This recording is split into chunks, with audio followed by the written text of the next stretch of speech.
जिंदाबाद जिंदाबाद जिंदाबाद SDPI जिंदाबाद SDPI जिंदाबाद ಬೇಕೇ ಬೇಕು ಸಮಾನ ಹಕ್ಕು ಬೇಕೇ ಬೇಕು जिंदाबाद जिंदाबाद SDPI जिंदाबाद जिंदाबाद जिंदाबाद SDPI जिंदाबाद। इस स्टेट के अंदर, कर्नाटक स्टेट के अंदर जितने भी कम्युनिटीज है, ये 6 करोड़ से ज्यादा जो आबादी का स्टेट है, इसमें हर पॉपुलेशन को, हर कम्युनिटी को जो है उसका जो एम्पावरमेंट करना, ये जो हुकूमत की जिम्मेदारी है। जैसे कि अफसर भाई ने बताया, इस मर्तबा का बजट जो है 4 लाख करोड़ से ज्यादा बजट है, लेकिन उसके बावजूद जो है इस मर्तबा माइनॉरिटीज को, माइनॉरिटी का मतलब सिर्फ मुसलमान नहीं है, माइनॉरिटीज के अंदर मुसलमान, क्रिश्चियन, सिख, ईसाई, पारसी, ये सब लोग आते हैं। इनकी पॉपुलेशन जो है तकरीबन 15% पॉपुलेशन है। अगर उसके हिसाब से इनको बजट देना था, अनुदान देना था, तो इसके हिसाब से कम जो है 25,000 करोड़ रुपए जो है बजट पेश करना था, लेकिन सिर्फ और सिर्फ 0.9% इतना बजट पेश करके इन्होंने अपना हाथ धो लिया। मैं एक बात पूछना चाहता हूं सिद्धरामैया जी से, पिछले इलेक्शन में आप हमारे पास आए थे, इस स्टेट के कोने कोने में आप गए। अगर आपको ये माइनॉरिटी कम्युनिटी, खासकर मुसलमान कम्युनिटी 92% वोट की जो भीख देकर आपको अगर नहीं जीता थी, तो ना आप तो चीफ मिनिस्टर होते, ना तो बजट पेश करते। हम पूछते हैं, हमको गारंटी स्कीम नहीं चाहिए। आपकी नीयत अच्छी है तो आप हेल्थ और एजुकेशन फ्री करके दिखाओ। ये 2 चीजें अगर फ्री करें तो इस स्टेट के हर शहरी जो है एक इज्जत की जिंदगी जिएगा। Social democratic party of India ಇವತ್ತು ದಾವಣಗೆರೆಯ ಅಖ್ತರ್ ರಜಾ ಸರ್ಕಲ್ನಲ್ಲಿ ಈ ರಾಜ್ಯದಲ್ಲಿ ಏನು ಬಡ್ಜೆಟ್ ಮಂಡನೆಯಾಗಿದೆ, ಇದು ಸಾಮಾಜಿಕ ನ್ಯಾಯದ ವಿರುದ್ಧವಾಗಿದೆ, ಇದು ಸಾಮಾಜಿಕ ಅನ್ಯಾಯ. ಈ ಸಮಾಜದಲ್ಲಿ ಅಲ್ಪಸಂಖ್ಯಾತರು ಬರ್ತಾರೆ, ಇದು ಅಲ್ಪಸಂಖ್ಯಾತರಿಗೂ ಕೂಡ ಅನ್ಯಾಯ ಆಗಿದೆ ಎಂಬಂಥ ದೃಷ್ಟಿಯಲ್ಲಿ ನಾವು ಇವತ್ತು ಈ ಪ್ರತಿಭಟನೆಯನ್ನು ಆಯೋಜನೆ ಮಾಡಿಕೊಂಡಿದ್ದೇವೆ. 2-3 ವಿಚಾರವನ್ನು ನಾನು ಅಂಕಿಅಂಶಗಳ ಸಮೇತ ನಿಮ್ಮ ಮುಂದೆ ಇಡಲಿಕ್ಕೆ ಬಯಸ್ತೇನೆ. ಮೊದಲಿಗೆ ಈ ಸಿದ್ದರಾಮಯ್ಯನವರು ನಾನು ಸಾಮಾಜಿಕ ನ್ಯಾಯದ ಚಾಂಪಿಯನ್ ಅಂತ ಭಾಷಣ ಮಾಡ್ತಾರೆ. 17ನೇ ಬಡ್ಜೆಟನ್ನು ಮಂಡನೆ ಮಾಡಿದ್ದಾರೆ. ಕಳೆದ ಬಾರಿ ರಾಜ್ಯದ ಬಡ್ಜೆಟ್ನ ಗಾತ್ರ 3.5 ಲಕ್ಷ ಕೋಟಿ ರೂಪಾಯಿ ಇತ್ತು.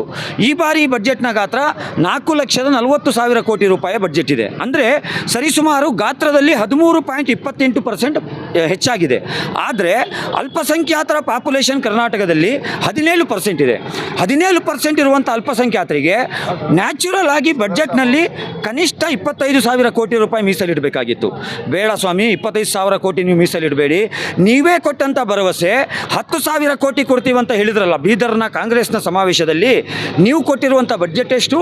ಏನು ಭಿಕ್ಷೆ ಕೊಡ್ತಾ ಇದ್ದೀರಾ ಈ ಅಲ್ಪಸಂಖ್ಯಾತ ಸಮುದಾಯಕ್ಕೆ? ಅಲ್ಪಸಂಖ್ಯಾತ ಅಂದರೆ ಕೇವಲ ಮುಸಲ್ಮಾನರಲ್ಲ, ಸಿಖ್ಖರು, ಬೌದ್ಧರು, ಜೈನರು ಮತ್ತು ಪಾರ್ಸಿಗಳು, ಮುಸಲ್ಮಾನರು ಸೇರಿ 6 ಸಮುದಾಯಗಳಿಗೆ 4,900 ಕೋಟಿ ಮೀಸಲಿಟ್ಟಿದ್ದೀರಾ ನೀವು. ಕಳೆದ ಬಾರಿ 4,700 ಕೋಟಿ ಮೀಸಲಿಟ್ಟಿದ್ರಿ. ಆದರೆ ಖರ್ಚಾಗಿದ್ದ ಹಣ ಎಷ್ಟು ಅಂತ ಹೇಳಿದ್ರೆ 50.7% ಮಾತ್ರ ಡಿಸೆಂಬರ್ವರೆಗೆ. ಅಂದರೆ ಇನ್ನೂ 49% ಖರ್ಚೇ ಆಗಲಿಲ್ಲ. ಇದೆಲ್ಲವೂ ಕೂಡ ಜನರ ಕಣ್ಣಿಗೆ ಮಣ್ಣೆರಚುವಂಥ ತಂತ್ರ. Social democratic party of India ಈ ರಾಜ್ಯದ ಜನರ ಪರವಾಗಿ ಈ ರಾಜ್ಯದ ಮುಖ್ಯಮಂತ್ರಿಯಲ್ಲಿ ಆಗ್ರಹಿಸ್ತಾ ಇದೆ, ಪೂರಕ ಬಡ್ಜೆಟ್ನಲ್ಲಿ ಕನಿಷ್ಠ ಅಲ್ಪಸಂಖ್ಯಾತರ ಅಭಿವೃದ್ಧಿಗೆ ಬೇಕಾಗಿ 15,000 ಕೋಟಿ ರೂಪಾಯಿಯನ್ನು ನೀವು ಮಂಡಿಸಲೇಬೇಕು, ಕೊಡಲೇಬೇಕು ಅಂತೇಳಿ ನಾವು ಆಗ್ರಹಿಸ್ತಾ ಇದ್ದೇವೆ. ಸರ್, ಇದು BJPಯವರು ಅಲ್ಪಸಂಖ್ಯಾತರ ಬಜೆಟ್ ಅಂತ ಅವರು ಟೀಕೆ ಮಾಡ್ತಾ ಇದ್ದೀರಿ. ನೀವು ಅಲ್ಪಸಂಖ್ಯಾತರ ವಿರುದ್ಧ ಅಂತ ನೀವು ಪ್ರತಿಭಟನೆ ಮಾಡ್ತಾ ಇದ್ದೀರಿ. ಇದು ಎಲ್ಲೋ ಒಂದು ಕಡೆ ಗೊಂದಲ ಜನರಿಗೆ ಆಗ್ತಾ ಇದೆ. ನೋಡಿ, ತಲೆಯಲ್ಲಿ ಬುದ್ಧಿ ಇದ್ದವರಿಗೆ ಗೊಂದಲ ಆಗಲ್ಲ, ತಲೆಯಲ್ಲಿ ಲದ್ದಿ ಇದ್ದವರಿಗೆ ಗೊಂದಲ ಆಗಲೇಬೇಕು. ಯಾಕಂದರೆ ಒಬ್ಬ ಚೈಲ್ಡ್ ಚಪಾತಿ, ಸಾರಿ ಈ ವರ್ಡನೆ ನಾನು ಯೂಸ್ ಮಾಡಬಾರ್ದು, ಆದರೆ ಜನಮಾನಸದಲ್ಲಿ ಚರ್ಚೆ ಇರೋದು ಅದೇ ವಿಚಾರ. ಅವರೊಬ್ಬ ಸಂಸದರು ಈ ರಾಜ್ಯದ್ದು, ಯಾರು ತೇಜಸ್ವಿ ಸೂರ್ಯ, ಅವರಿಗೆ ಡೈಪರ್ ಸೂರ್ಯ ಅಂತ ಕೂಡ ಹೇಳ್ತಾರೆ, ನಾನಲ್ಲ, ಜನರು ಹೇಳ್ತಾರೆ. ಇವತ್ತು ಈ ದೇಶದಲ್ಲಿ ನಾವು ತೈಲವನ್ನು ಯಾವ ದೇಶದಿಂದ ಖರೀದಿ ಮಾಡಬೇಕಂಥೇಳಿ ಟ್ರಂಪ್ ಆದೇಶ ಕೊಟ್ಟರೆ ಮಾತ್ರ ಖರೀದಿ ಮಾಡಬೇಕು ಅಂಥೇಳಿ ಒಂದು ಅಘೋಷಿತ ಪಾಲಿಸಿಯನ್ನು ಮೇಕಿಂಗ್ ಮಾಡ್ಕೊಂಡಿದ್ದಾರೆ.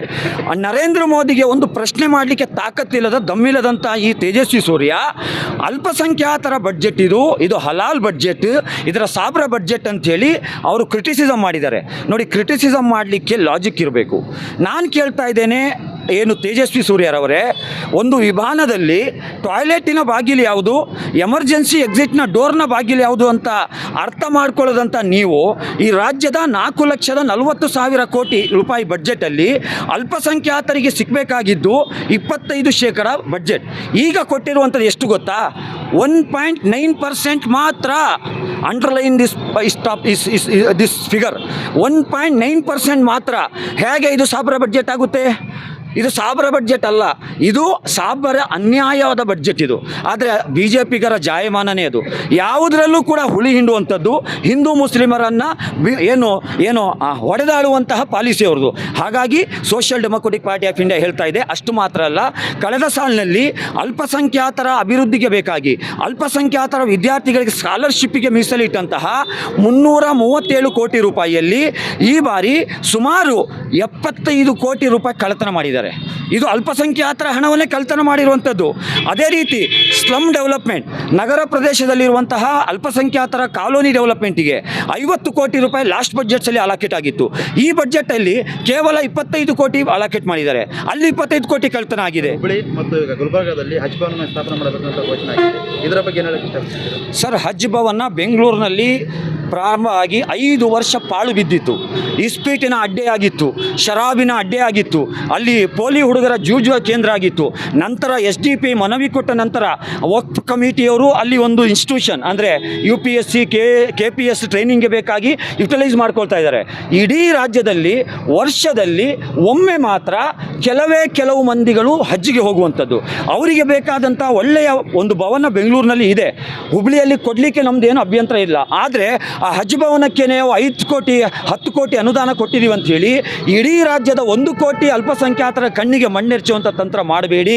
ನಾವು ಕೇಳ್ತಾ ಇರುವಂಥದ್ದು, ದುಡಿಯುವ ವರ್ಗದ ಅಲ್ಪಸಂಖ್ಯಾತರಿಗೆ ಬೇಕಾಗಿ ಏನು ನೀವು ಯೋಜನೆಯನ್ನು ಕೊಟ್ಟಿದ್ದೀರಾ? ಇದನ್ನೇ ನಾವು ಕೇಳ್ತಾ ಇದ್ದೇವೆ. ಹಜ್ ಭವನ ಕೊಟ್ಟು ಇಡೀ ಅಲ್ಪಸಂಖ್ಯಾತರ ಅಭಿವೃದ್ಧಿ ಆಗ್ತಾರಿಲ್ಲ. ಹಜ್ ಯಾರ ಮೇಲೆ ನಿರ್ಬಂಧ ಇರುವಂಥದ್ದು? ಹಜ್ ನಿರ್ಬಂಧ ಆಗಲಿಕ್ಕೆ ಕೆಲವು ಕಂಡೀಷನ್ಸ್ ಇದೆ. ಎಲ್ಲರೂ ಹಜ್ಜಿಗೆ ಹೋಗ್ಲಿಕ್ಕೆ ಆಗಲ್ಲ. ಹಜ್ಜಿಗೆ ಹೋಗುವಂಥವರಿಗೆ ಸರ್ಕಾರದ ಅನುದಾನವೇ ಬೇಕಂತಿಲ್ಲ. ಅವರು ದುಡಿದು ಅವರ ಸೇವಿಂಗ್ಸ್ನಲ್ಲಿ ಅವ್ರು ಹೋಗಬೇಕಾಗಿರುವಂಥದ್ದು. ಹಾಗಾಗಿ ಹಜ್ ಭವನ, ಶಿಶುನಾಳ ಶರೀಫರ ಹೆಸರಿನಲ್ಲಿ 10 ಶಾಲೆಗೆ 10 ಕೋಟಿ ಅಂತೆ. ಇದು 2026ನ ದೊಡ್ಡ ಜೋಕ್. ಇದು 10 ಕೋಟಿ ಕೊಟ್ಟುಬಿಟ್ಟು 1 ಕೋಟಿ ಮುಸಲ್ಮಾನರಿಗೆ ಕಣ್ಣಿಗೆ ಮಣ್ಣೆರಚುವಂಥ ತಂತ್ರ ಮಾಡ್ತಾ ಇದ್ದೀರಾ. ಇದು ಸಾಮಾಜಿಕ ಅನ್ಯಾಯ. ಈ ಸಾಮಾಜಿಕ ಅನ್ಯಾಯದ ವಿರುದ್ಧ ನಾವು ಜಾಗೃತರಾಗಬೇಕು, ನಾವು ಧ್ವನಿ ಎತ್ತಬೇಕು ಎಂಬುದನ್ನು ಇವತ್ತಿನ ಪ್ರತಿಭಟನೆ ಮುಖಾಂತರ ರಾಜ್ಯದ ಜನರಿಗೆ ನಾವು ಮನವಿ ಮಾಡ್ಕೊಳ್ತಾ ಇದ್ದೇವೆ.